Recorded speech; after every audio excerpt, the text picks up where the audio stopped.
All right, so welcome. Thank you so much for being here. We get lots of questions about our grading system, how to read students' report cards, what our grades mean, what no marks mean. And so we wanted to host this presentation so that we can hopefully clarify some of that information for you. So again, I'm Lauren Dobbs. I'm one of the school counselors here at Del Lago. Jose Ramirez, our other school counselor, and then also Paula Burke, our parent liaison, are all joining us this evening. So this is the information we are going to go over in our presentation. So first, how to read your student's report card. What is it going to look like? What are you going to see?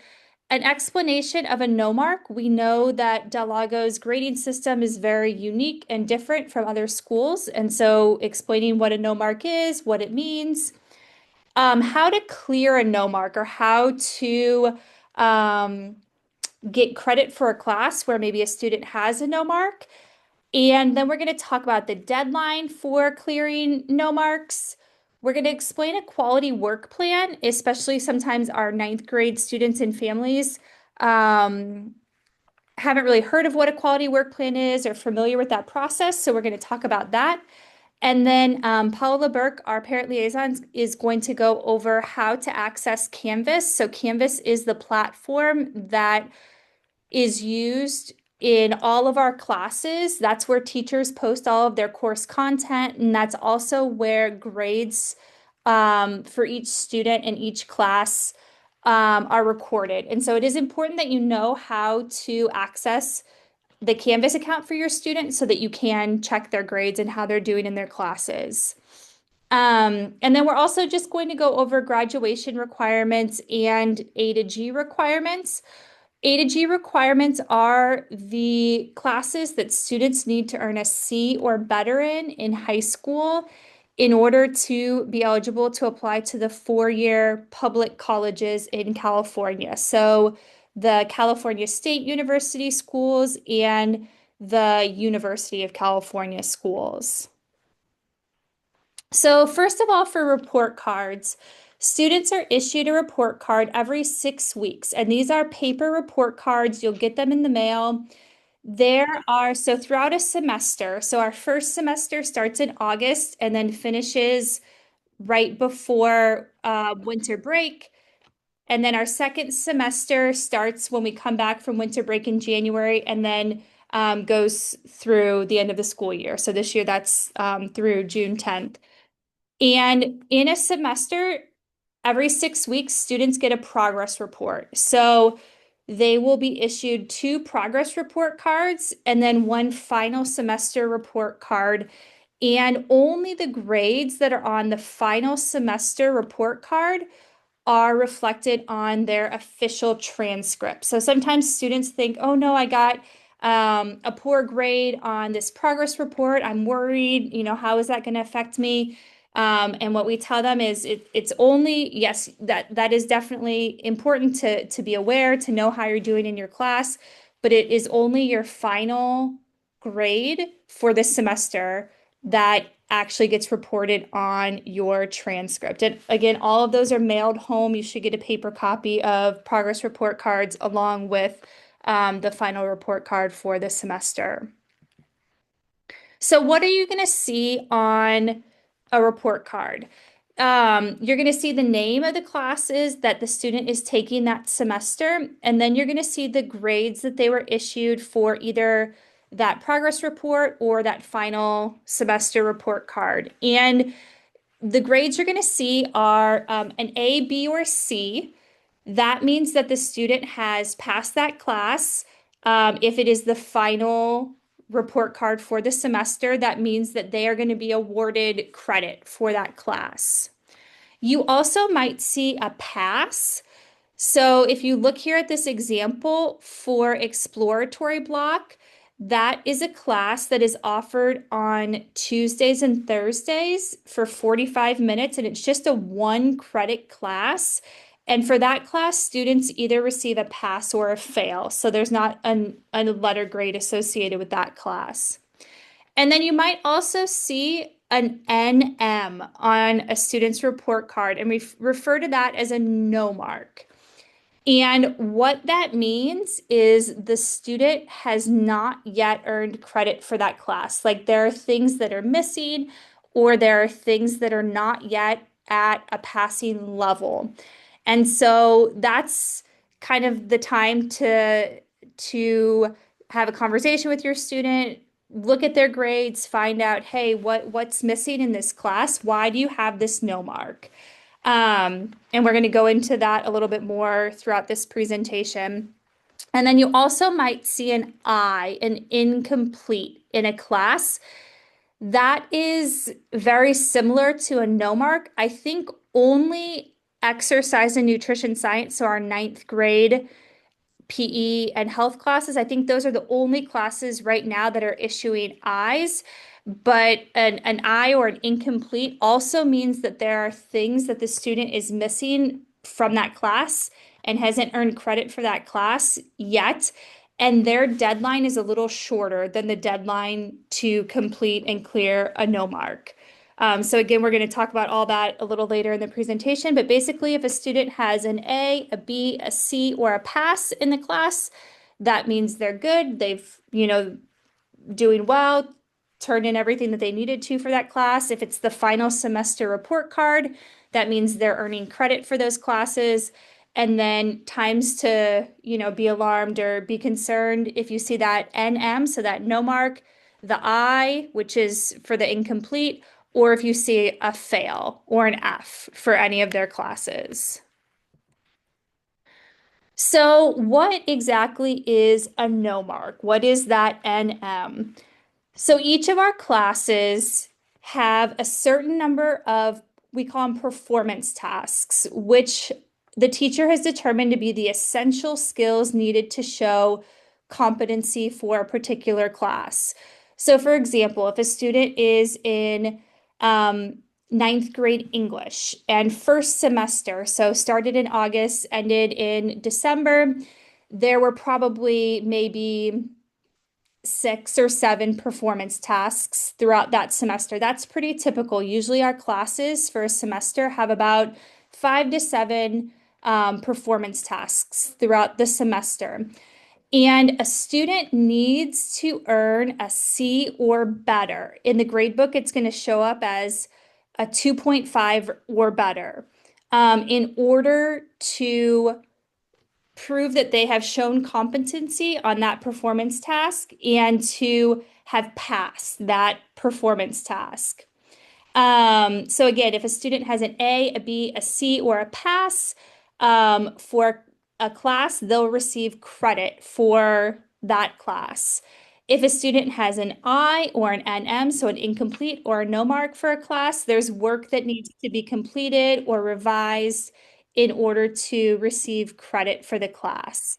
And then if a student has an F or a fail, that just means they did not receive credit for the class. And that's when me or Mr. Ramirez, our other school counselor, will be talking to them about how to make up credit for that class.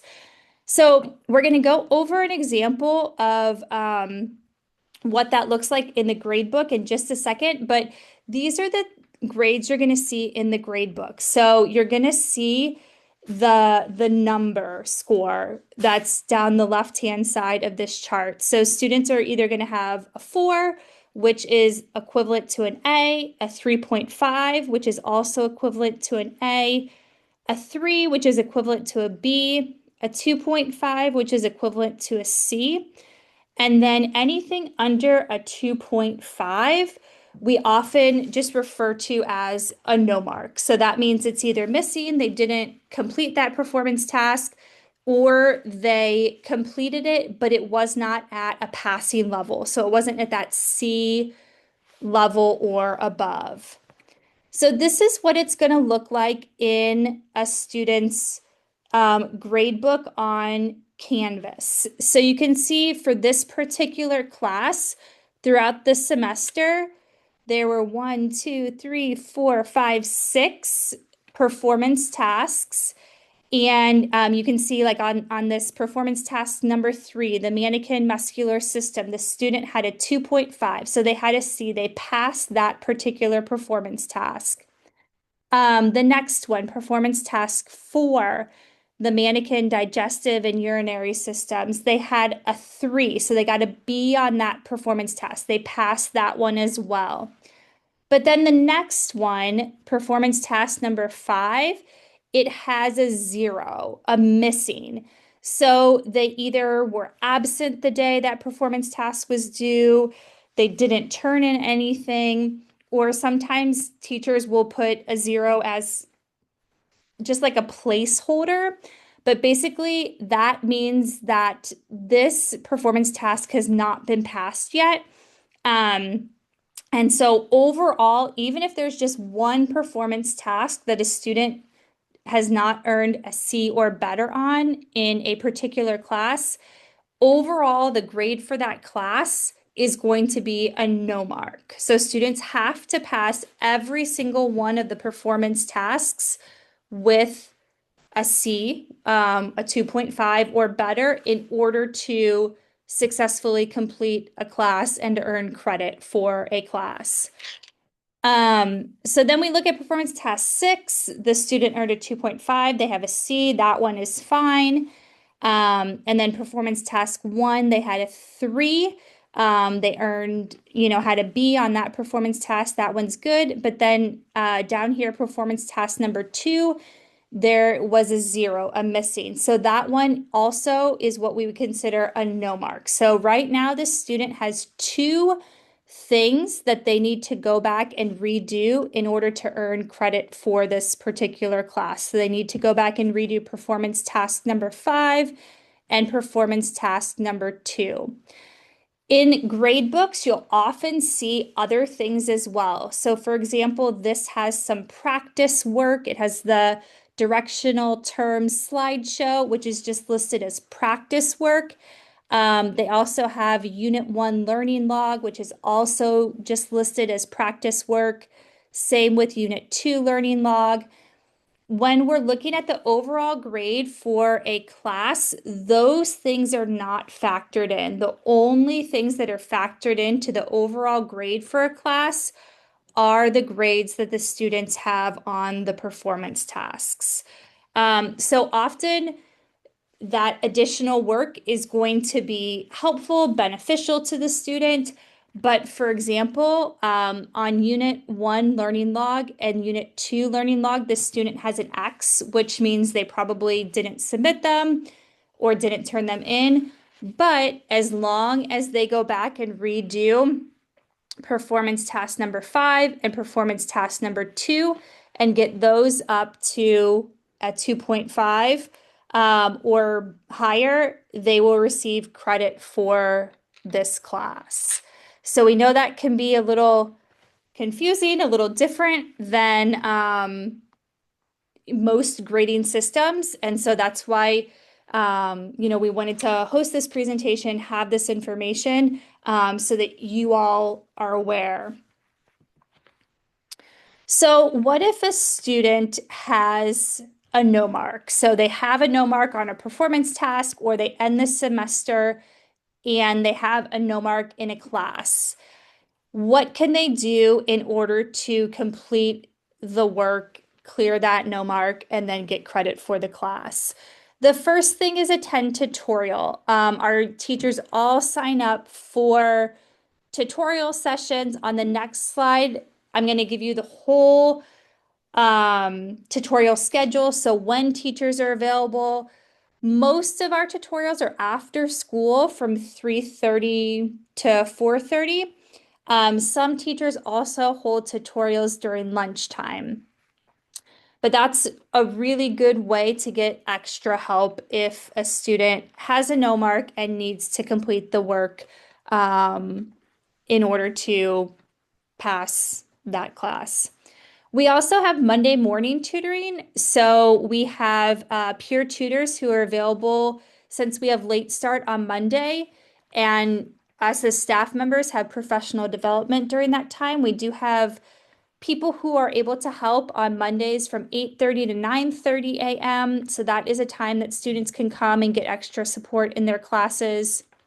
Sometimes teachers will also host Saturday schools, so that information goes out to students who have a no mark and might need to attend that Saturday school. That's not every Saturday. Teachers just sign up to host those.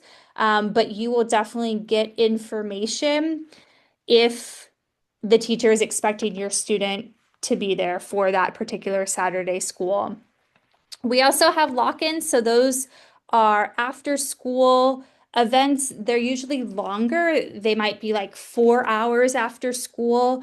Um, the lock-ins typically happen before a deadline. So before we're really trying to get students to clear their no marks, they will be invited to, most of the time our lock-ins are mandatory, so a mandatory lock-in for any student who still has a no mark by a certain date. But again, you as parents will get information if your student is expected to be at a particular lock-in. We also have X block interventions. So on Tuesdays and Thursdays, during the day, starting at 11:31 to 12:16, we have a class called X block or exploratory block. Most of the time, that's just a fun class that students get to pick. We have all sorts of things like Disney appreciation or crochet or field sports. So most students get to do some sort of like enrichment during that time. But sometimes students are pulled into what we call an intervention. So maybe the Math 1 team, there's a Math 1 teacher running intervention. So they'll pull in all of the students who have a no mark in Math 1, or maybe there's a particular performance task that students in 10th grade science didn't do well on. And so a teacher may hold an X block intervention to go over, reteach, and then have students redo a particular performance task in 10th grade science. So students will be assigned to those as needed. And then we also have peer tutors. So we have 11th and 12th graders that are actually paid by our district to tutor other students. So we have peer tutors that come to all of our tutorials. And then we also have some peer tutors who are paired one-on-one with a student. So maybe a student is having a lot of trouble in a particular class, and we think they would benefit from having someone working with them one-on-one. We can assign them a one-to-one peer tutor, and then the tutor and the student determine good times to meet. So that could be during a tutorial, or it could be just another time, maybe like Thursdays after school, they're both available. So they will decide that's when they're going to meet. They'll choose a place on campus to meet, and then they'll work together for that one-on-one support.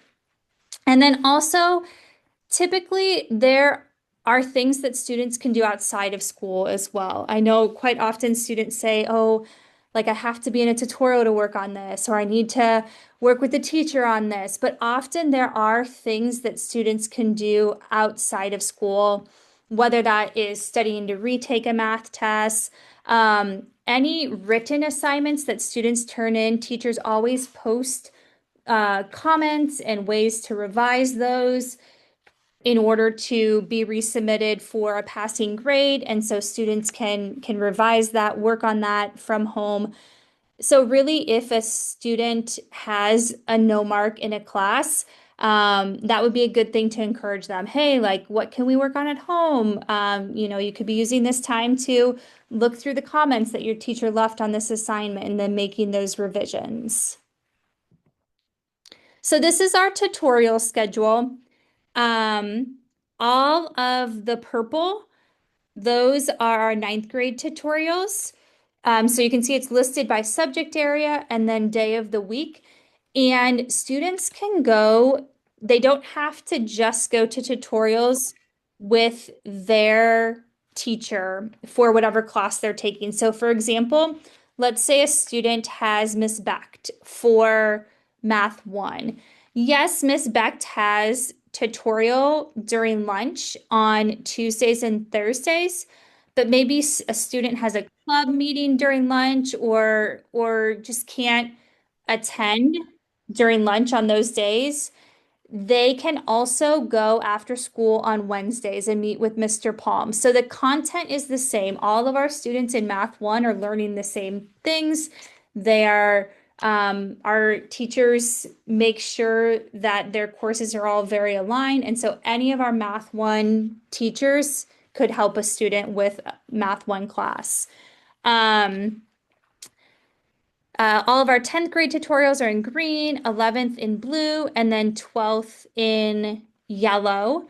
And quite a few of our 12th grade tutorials actually take place during fourth period because most of our students, if they are caught up in all of their classes, by senior year, second semester, our students actually don't have a fourth period class. So only students who need extra support, we call it academic intervention, are assigned to a fourth period class during second semester of senior year. And again, most of the tutorials are after school from 3:32 till 4:30 unless it says something different on this schedule. So unless it says during lunch or during X block, you can assume that most of them are after school.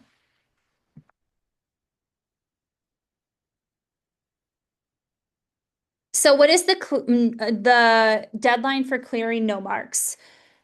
For I, so if a student has an I, an incomplete from first semester of exercise and nutrition science. So this is mostly for ninth graders. It's mostly ninth graders who have exercise and nutrition science. They have until Friday, February 20th to complete the work for that class.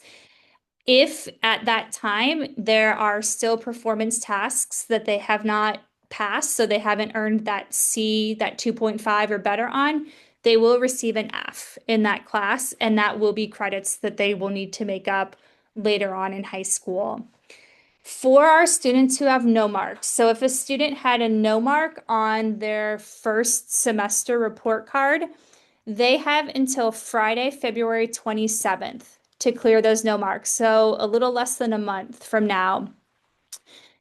In some cases, if students are really working, really trying, they will be given additional time to clear those no marks from first semester. But the goal is that all students should have their first semester no marks completed by Friday, February 27th.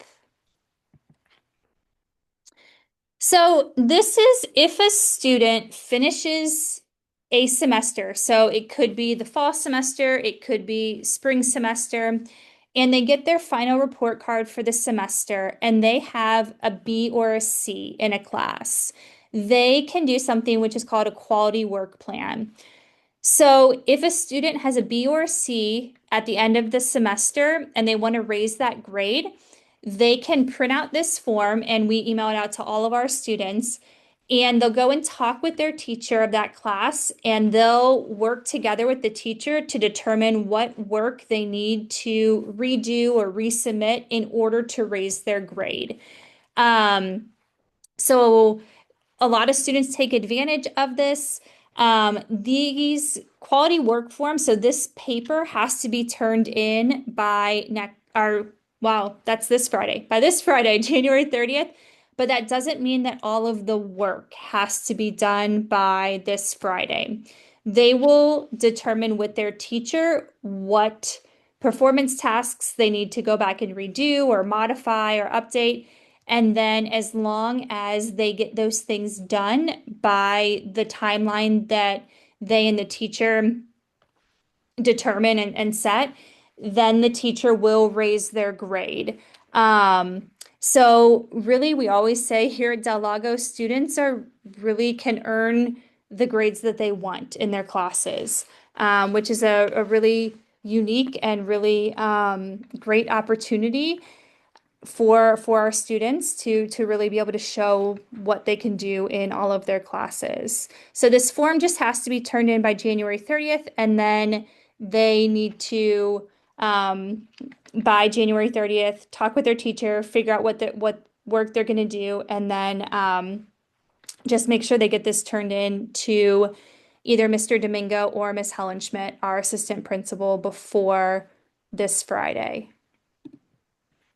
All right, now I'm going to turn over to Paula, and she is going to talk a little bit about Canvas, how to access Canvas, so that you can see your students' grades.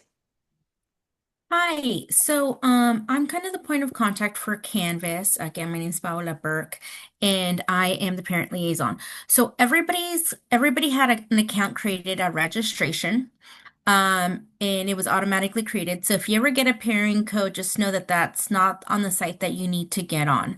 The account was already created, and it's pretty much your parent view username. But if you don't remember your parent view username, it's okay. Just send me a quick email, call me, I can give you that. And it's your scholar's date of birth. Now, if for some reason you have two scholars in Escondido Unified youngest one, and it's the full date of birth, the month, the year, and the full date of birth, the year. So example, March 20th, 2012, it would be 03/12, 2012. Now, one of the things I do recommend for this, as you can see in the slideshow here, is if you do have Google, go ahead and just put in the whole canvas.euhsd.org, and it'll take you right to the site that you need to go to. If you have an Apple phone, use Safari. If you have an Android, try to use Chrome or get on a computer. Most of the times that parents call me is because they're using the application, and the application will not direct them to the right EUHSD site. And also, it's limited on what you can see on that site. But if at any time you have trouble logging in, please feel free to contact me. I can get your information. I can email it to you, text it to you, whatever's easiest.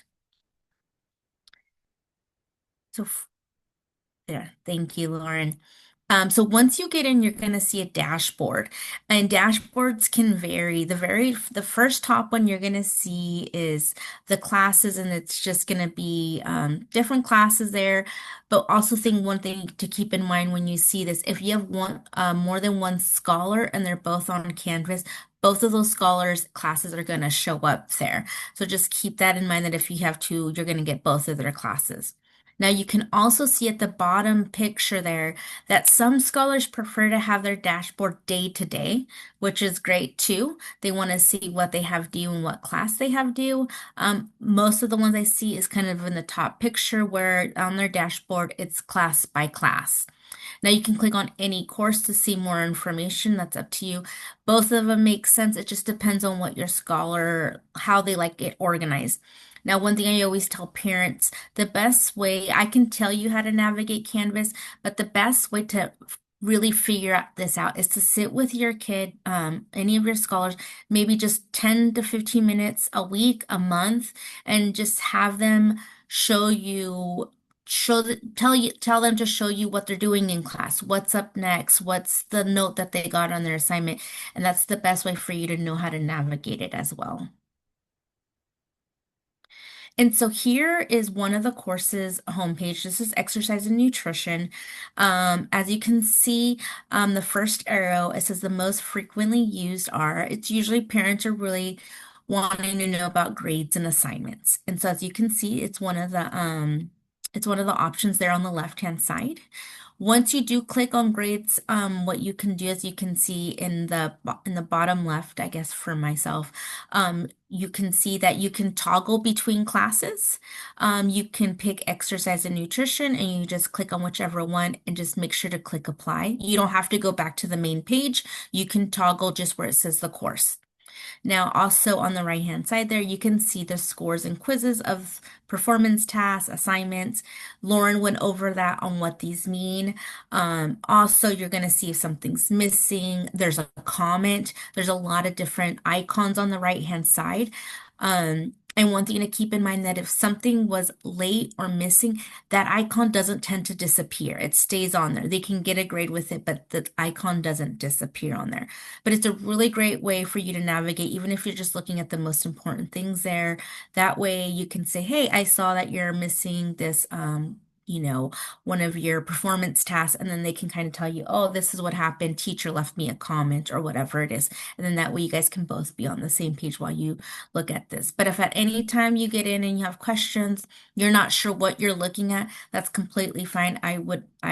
We can make an appointment or I can walk you through it as well.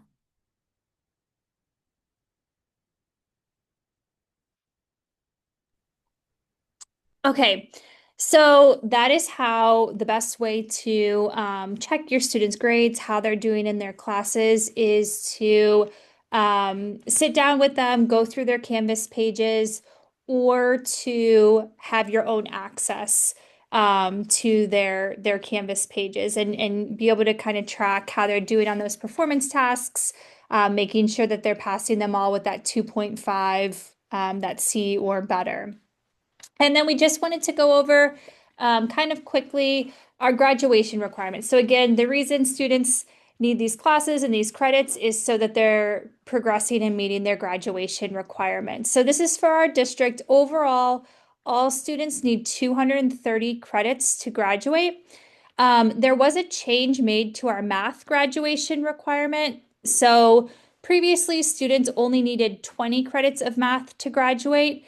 Now our ninth and 10th graders, so our class of 2028 and 2029, need 30 credits of math in order to meet their graduation requirements. And just so you know, myself and Jose Ramirez, our other school counselor, are frequently having conversations with students about these requirements. So, just in the past 2 weeks, we met with all of the ninth graders and the 10th graders. We printed them all a copy of their transcript, and we went over and had them update their 4-year plan document where they put in their grades and the credits that they've earned so far, so that they're checking and going over, and we're guiding them to make sure that they are on track to meeting their graduation requirements.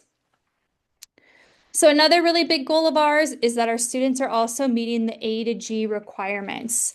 So these are the classes that students need to earn a C or better in high school in order to be eligible to apply to the 4-year public colleges in California. So the Cal State schools or the University of California schools. And this is really our goal for all of our students. These are a little above what the basic graduation requirements are. And it's really our goal that our students, by the time they graduate, they're also meeting these A to G requirements. And so, again, when we're having those conversations with our students, having them fill out their 4-year plan document, we're having them track and monitor their progress towards meeting both the graduation and the A to G requirements. And the good thing about being here at Del Lago is we are a single pathway school. So all of our ninth, 10th, and 11th graders are taking the same classes. And even in 12th grade, there is only a little bit of variability. Students in 12th grade do get to choose their math class, their science class, and then an elective class. But for the most part, all of our students are taking the same core academic classes every year.